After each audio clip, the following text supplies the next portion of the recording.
All right, guys, welcome back to another video. So last week we talked about the Sony hack and the stuff that Sony was going through with Jim Ryan leaving to their systems being breached and essentially being held for ransom, where the hacker said they would release all the data by September 28th if they hadn't sold it off by then.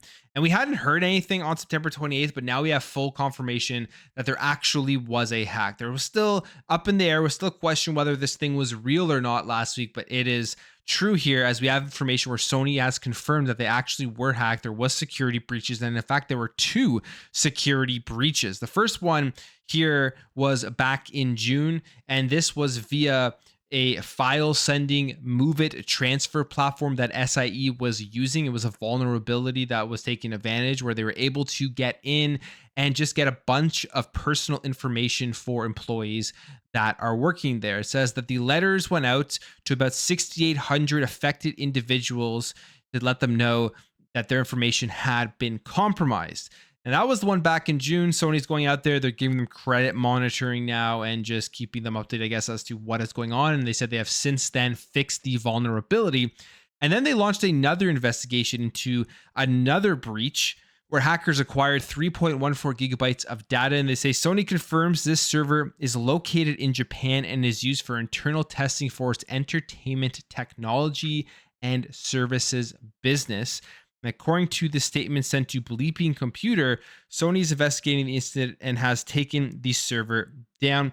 These hackers, they were responsible for the leak files that include data from the Sonar Cube platform, certificates, a license generator, Creators Cloud, and more. So that is two hacks here from Sony, or that were done to Sony, and they are responding to this. Obviously, this is not nearly as big as some people were expecting it to be, in the sense that it's not like the PSN hack where they had to take down PlayStation Network for a very long time and it affected all of these PlayStation customers. Seemingly, this really isn't affecting PlayStation too much, I'm guessing, unless there is some info there from the entertainment technology and services business that would include PlayStation information.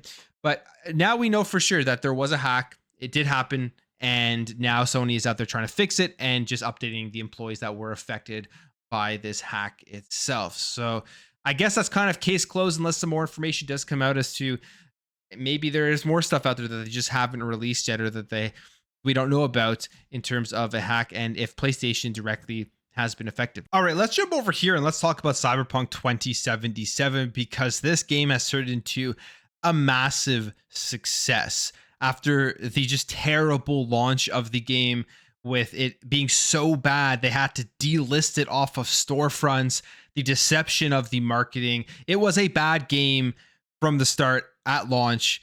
I don't care what really the arguments of what people say when they say it was always a good game. I don't even see how that's something that is an argument, when they literally, like I said, delisted this game from the storefronts because some people just literally couldn't play it. They couldn't get this game to work. There were so many bugs. It was a terrible debacle of a launch with a lot of deception leading up to the release of it, but they have absolutely bounced back in an incredible way. And they have now reached 25 million copies sold, with the Phantom Liberty expansion already at 3 million copies sold. The Phantom Liberty expansion is, I would say, that mark that the Cyberpunk is a successful game. It is a good game, a great game now for a lot of people, and they've just done a great job just turning the whole project around. I would say overall, this is a case that can be looked at in two ways. One, how not to launch a game. And if you, as you're a game developer out there and publisher, the things you want to avoid in terms of the marketing and the deception, so much so that it seems like even when Redfall released, they ignored all of the negative things that happened with the Cyberpunk release by not showing the way that the game actually runs on the platforms, all the other platforms, I should say, rather than just PC that it was going to be running on.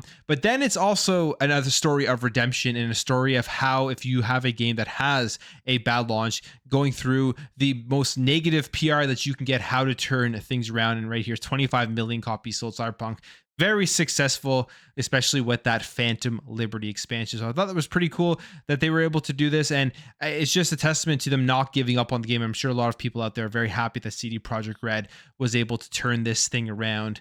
And I mean, they're going to continue to go ahead and work on the next Witcher game, and maybe in the future a sequel here to Cyberpunk 2077. All right, quickly jumping over here, let's just highlight this here that Forza Motorsport is now available on the Nvidia Geforce Now service. Obviously, this is the buy or bring your own game streaming services where you can purchase it Steam and then be able to stream these games via the Nvidia GeForce Now streaming services. And this is another game that Xbox is giving to it. It adds to that partnership, that deal that they did create with Nvidia GeForce Now for the ABK stuff. And it shows Xbox continuing to expand out where people can actually go out and play all of the first party Xbox games. Forza Motorsport has been an interesting release. I'd say overall, very positive, lots of great review scores. There's still people out there trying to compare to Gran Turismo 7, which in general, as the game itself, they are very comparable with the simulation racer, but really out there trying to compare those initial release review scores, which in my opinion is just very bad faith, as we know what happened with the microtransactions that were released after the reviews were released for Gran Turismo 7. I did talk about that in my video the other day, so if you want to hear more of my thoughts on that, go check out that video. If you're somebody who does have it on PC and you want to stream it on the go on wherever you are, with any device essentially, then you're going to be able to now do it via Nvidia GeForce Now. And obviously, if you're into Xbox Game Pass, you're going to be able to use Xbox Cloud Gaming to go out and play it. Now, yesterday was Call of Duty Next, which is their annual live stream where they show you the upcoming Call of Duty and all the things you can expect specifically on the multiplayer side of things. And I thought it was a good show. Lots of stuff there to be excited about. They get me every single year with this thing where I do want to jump in and try the brand new Call of Duty, some new multiplayer stuff, bring back things like classic maps, some of the new game modes that they're adding into multiplayer, like the 3v3v3 mode, which sounds pretty fun. The big large scale war modes that they will have in there, I've always enjoyed those. And the zombies looks great. Looks like one of those games modes that I will be jumping in and playing a ton of. I always enjoy the zombies from Call of Duty. And then they also announced a brand new Warzone map, Kyrgyzstan, which people will definitely be excited about. But when it comes to Call of Duty, every year they release a game. And there was a time where people were talking about Call of Duty potentially taking a break for a year and just adding in DLC like Modern Warfare 3. There was the rumor that that was just going to be DLC for the current MW2 game, and there weren't going to be a full premium release this year, which obviously that isn't the case. And now ABK is going to be a part of Xbox, and Phil Spencer may have some different plans on how he wants to move forward with Call of Duty. I've always been of the opinion that they could just take the current game that they have right now and add on to it for more than a year, maybe a 2-year cycle or a 3-year cycle, and people will still play a ton of it and they'll still be able to make money off of that with adding new seasons and new content and things like that. I would be okay if they waited for a full premium release for a couple of years going forward, because I think there is some fatigue out there for Call of Duty, although it still is like the number one selling game every single year, which is contrary to there being really that much fatigue. But we do now know that Call of Duty games are planned out through to 2027, and this will be well into them being first party Xbox games, and assuming these games are going to be coming on to Xbox Game Pass. Now, this is via an interview with GameSbeat and Activision's president, Rob Kostich, who discussed Call of Duty and its first 20 years. They talk about the annual releases, and they say this: while it initially focused on World War II, Call of Duty really took off with the launch of Modern Warfare sub-series. That's when Call of Duty was in its heyday. MW2, then they went into the Black Ops and stuff. It was really great there in those 360 PS3 days. That's when it really blew up. Because the popular Black Ops games have centered on the Cold War era, as well as near future settings, while Infinite Warfare was set far into the future. Kodish said Activision has learned from every game in the series, with titles taking place in contemporary or near future settings, generally hitting the sweet spot. He says this: we're constantly in our planning phase, our long-term planning phase. Right now, we have games planned out all the way through 27 for the things that we're working on. And he adds here that, look, we've learned, I think we've done a lot of games in the future. We probably went as far as we possibly could. We made some of the games in the past. you start to see the sweet spot over time and what really resonates with the community. You see things like the Modern Warfare and Black Ops franchises are really popular.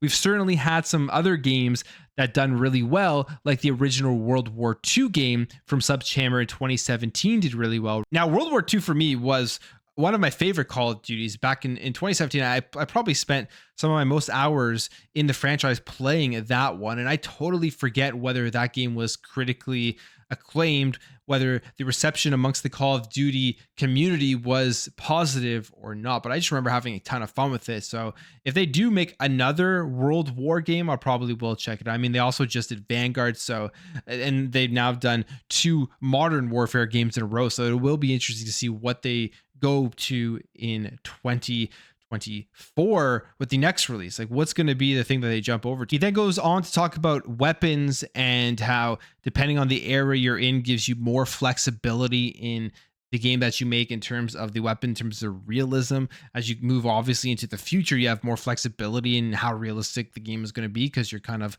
coming up with things that aren't actually out there yet.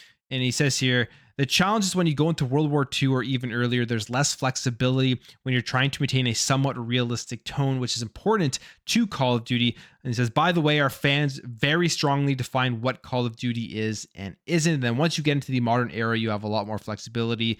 You get in the future a little bit, then there's even more flexibility with what you can do with weapons. Talks about Black Ops and how Black Ops is super interesting. It's about secret stuff and all of these other things. But he essentially was going on here and talking about how they have set themselves up here for the future all the way to 2027. And there will be more annual releases after this, which obviously is not surprising. But the question here is, what is Xbox going to be doing? Are they just going to allow Activision to continue to build up the games that they have planned? How is this going to work with the Xbox Game Pass releases? Or is the next game going into Xbox Game Pass? Will MW3 see its way into Xbox Game Pass at the end of this year, going into next year, once the Activision Blizzard deal does end up closing? So lots of questions here, as Call of Duty is going to be in a transitionary period coming over as standing alone as an Activision title to an Xbox first party title. And I think that will have an effect just kind of on how things do play out going forward. And I would love to see Xbox come in here and maybe change things up in terms of the actual release schedule of these games, and just provide a little bit more content that lasts longer, so that there isn't always a brand new oversaturated release every single year, especially with all of the other first party games that Xbox does have coming out. And I feel like at the end of the day, if it's a good Call of Duty game, people will continue to play it for longer than just a single year. But we'll wait and see. They probably won't change too much about it. We will probably still be getting a release in 24, 25, 26, and 27. So 4 more games for Call of Duty that have been planned, at least in the pre-production stages. I don't know how much they've actually started producing the one all the way out in 27, but those games most likely will be releasing. Now, let's jump over here. Let's talk about this. Sony released a new app, formerly the Bravia Core app, and this is for PS5 and PS4 consoles. And this is an app that has to do with the Sony Pictures Entertainment.